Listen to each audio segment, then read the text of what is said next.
Hello my friends and welcome to episode 26 where we're taking on the away leg against Inter Milan. Hopefully it will go reasonably well. It's a long time and our fixture list doesn't get any healthier before the second leg, which is all the way down here. Look at this week. Sunday, Tuesday, Thursday, Sunday. What in the world? And this is all caused by the backlog from the World Cup in 2022, of course. Since the last episode where we played Celtic, we've had a transfer window, which I'll go through in a minute. There's no ins from memory, and not really any major outs either. One to sort of talk of. But we played Dundee United. We won 5-0. Pavlovic, Darami, Nico Nielsen and Josh McPake on the score sheet there. Before we played Aberdeen, a 3-0 win to follow it up. Brace from Mohamed Darami and one from Coleman, getting us that win comfortably. We then played Dundee, another 3-0 win. Elena, Marin and Orsic all on the score sheet. Before we played Hibs, they had a man sent off fairly late. It was Marco Haru who actually scored from them from the penalty spot. Pavlovic scored and Tavernier scored. I'll be truthful with you, there was two penalties in this game, none of them were penalties. Before we played Aberdeen again, this time in the Scottish Cup, we won 5-2. Elena, Kent, Marin, Orsic and Darami on the score sheet. It was then up for St Mirren and we won 7-2. Pavlovic, Darami with a hat-trick, Coleman, Patterson and Mislav Orsic all on the score sheet. Ethan Erhon got sent off for them, but the game was already kind of gone by then, to be truthful with you. We then played Hearts. We won 4-0, a brace from Lovromayer. Excuse me. Pavlovic scoring again and Ross McCrory scoring as well. This game came at a cost though. Charles Elena broke his foot and is out for 3 to 4 months. We then played Dundee. We won 1-0. Lovromayer with the goal from the penalty spot. Now this could have been a lot more comfortable. Then we played to Johnston and then we once again scored with Meyer from the spot. Orisic rounding it off to give us a 2-0 win. Comfortable 2-0 win that one. We then played Ayr United and you'll see Jay Hogarth making his debut for us in this game.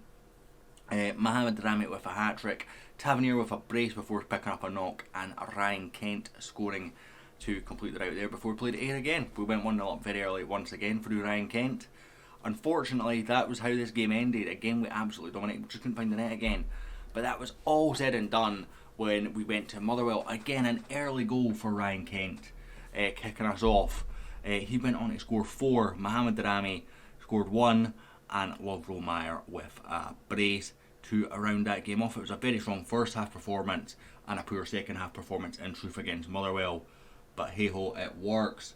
Unfortunately Antonio Marin picked up a knock that keeps him out of today's game.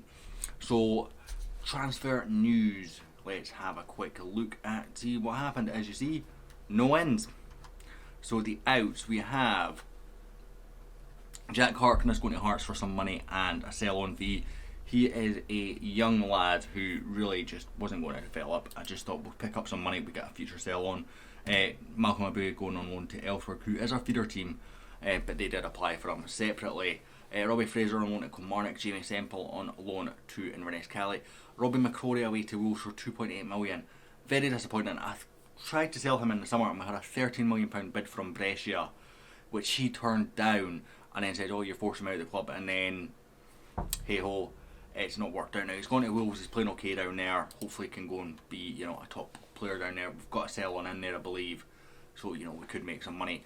Lee Jonas away on loan, Stephen Kelly away on loan to Hamburg. Now we're getting a fair bit of money for Stephen Kelly, but I felt when I was looking at the midfield, at that time we had Elena and Nico ahead of him.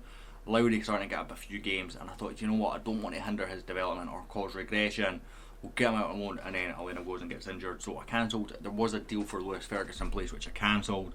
Took him off the transfer list, and I'm giving him games which will hopefully boost his value as well. So you know it might work out. It might work out for the best.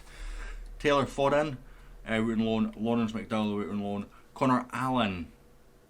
Completely missed this one. Who's this fella? Nah, okay. Maybe I've not missed it. Maybe I've deliberately sold him. Is he one I've bought? No, he came for the youth team. I do not remember this deal.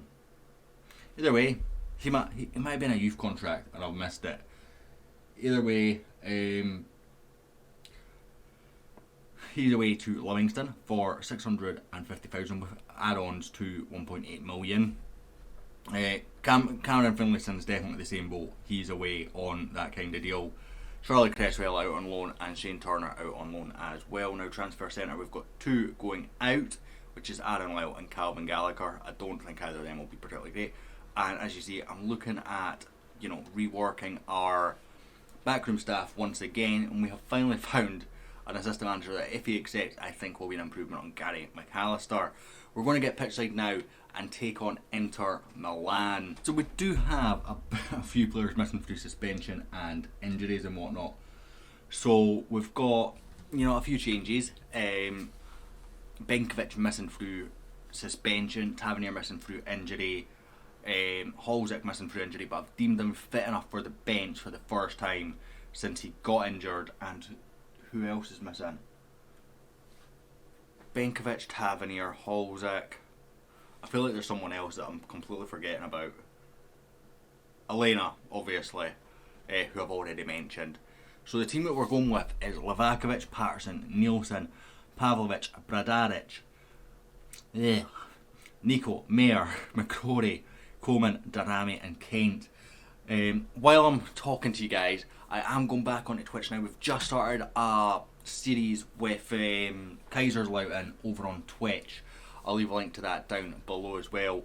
And I've kind of set up myself a new target now. One is 1,000 subs on YouTube. Everyone knows that's kind of a target that I've got that I want to hit over time. I'd really like to hit that.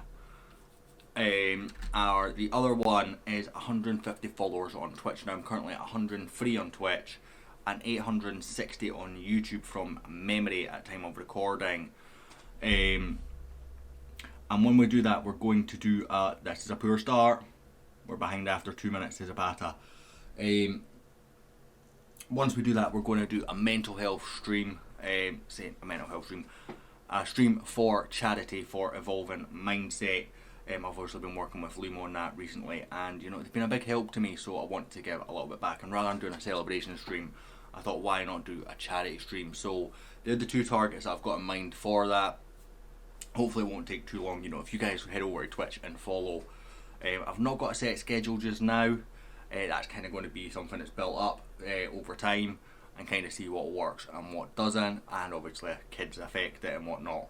So hopefully, we can be fairly consistent with that going forward. But right now, it's going to be a bit hit and miss as I sort of build up a schedule and see what works and what doesn't. So if you guys are interested in that, please do that. Please check out Evolving Mindset and Limo as well, because the support that they give me is absolutely massive. The support, not even just from them directly, but from the Scouse House. That's got to be a straight edge, surely. It is indeed. Has been phenomenal, and that's Limo's community. It's kind of a family to me now in truth. So please check them out and give them every bit of love that you can, because that would be huge for me, and I'd really, really appreciate it, guys. And as I said, once we hit one of those targets, I will be planning. Well, I'm already going to be planning it to be sort of ready to go as soon as we hit one of those targets. Now, Darami is having an absolute shocker up top, so we are going to bring on Adam Halsick up top now. This is a bit of a risk because he's not fully fit. As you can see, his heart's not great, but if we can get him on, it should be alright. Now, I'm recommending me bringing off Badaritz. I'm not going to do that. What I'm going to do is Kai Kennedy for Coleman and see how that goes. Try and get a bit more up top. Demand more. Come on, guys. They've only got 10 men. They've only got 10 men. Come on. I know they're an Italian team, and I mean, a 1-0 loss in Italy really wouldn't be a bad result, but I feel like we should be pushing a bit more here. Patterson tries to find Kennedy and can. It's cleared away. Nico really slow there. Christian Eriksen covering so much ground to get there first, because Nico just on our Sunday stroll. McCrory running away from it. And Christian Eriksen just allowed to get to a ball, unchallenged, unopposed. That is not good enough, and that just comes from slack play in the midfield. from two reliable players. I'm not happy with that. I'm actually pretty angry at that, because that was both Nico and McCrory just leaving it to each other, and if either one of them took control of the situation, we get to the ball first, comfortably. The throw-in I can forgive. Kai Kennedy not winning a header I can forgive, because, you know, I don't expect Kai Kennedy to win headers. He's got like 4 jumping reach or something. But the effort from Nico and McCrory was absolutely shocking there.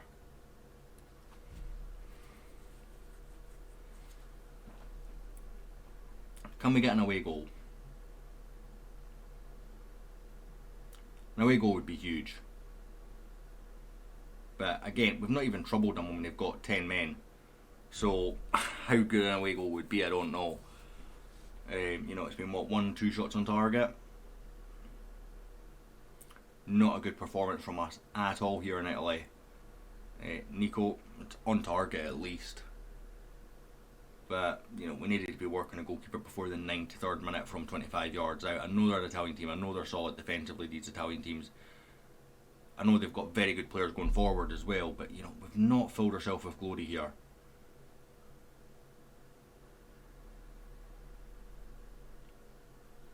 That's dangerous. Double blocked, back to Esposito both times.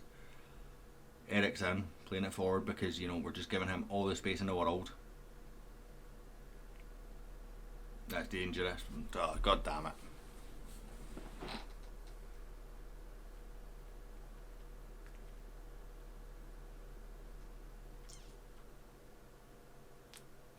Offside at least, you know, it keeps us in it.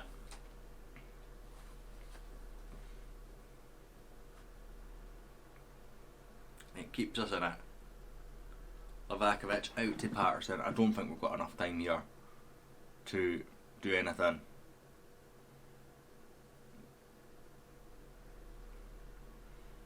Yeah, needed to be a more killer pass. Oh well, 2-0 defeat, guys. Not happy with that performance at all. When will we be back? We will be back probably for the next leg, to be honest with you, at Ibrox. It's a fair jump away. So yeah, we'll come back for that. So guys, I hope you've enjoyed this episode despite the result. Thank you all so much for watching. If you did, hit like, hit subscribe, and I'll hopefully catch you all next time.